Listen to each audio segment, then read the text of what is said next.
Would you be very surprised if I say that I vote not guilty?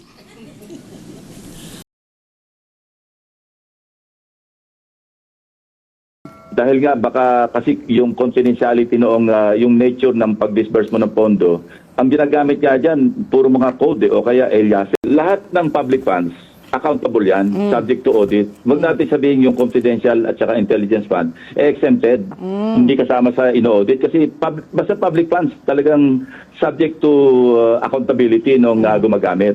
Meron lang proseso o procedure kung paano nililiquidate yung halimbawa sa law enforcement, nagaling ako sa PNP o kaya sa armed forces, yung isa pang intelligence agencies natin. Pagkapag gagastosin mo yung intelligence fund, ang pinaka-liquidating instrument yan, sa abot ng aking nalalaman, magsasabit ka ng intelligence project na kung saan nakadetalye doon yung pagkakagastusan. Dangan nga lang, sealed envelope yan eh. Dahil nga baka kasi yung confidentiality noong yung nature ng pag-disburse mo ng pondo, ang ginagamit nga dyan, puro mga code o kaya aliases.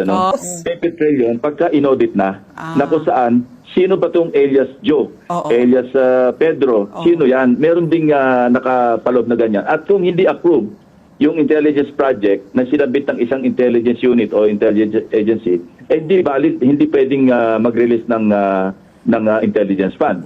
Tapos, pag na-declassify na yan, halimbawa, accomplished na yung mission, nagkaroon na ng successful operation o kaya for some reason, negative yung operation, ano na yan? Subject to audit na yan. Pwedeng special audit, pwedeng kung may nasilip yung COA, pwedeng yung tinatawag nilang fraud audit, dahil meron na sila nakitang fraudulent na mga releases. At saka yung regular audit. Maraming, may mga prosesong sinusunod. Ngayon, sino ba talaga yung may mandate para mag-audit? Maliwanag, yung Commission on Audit.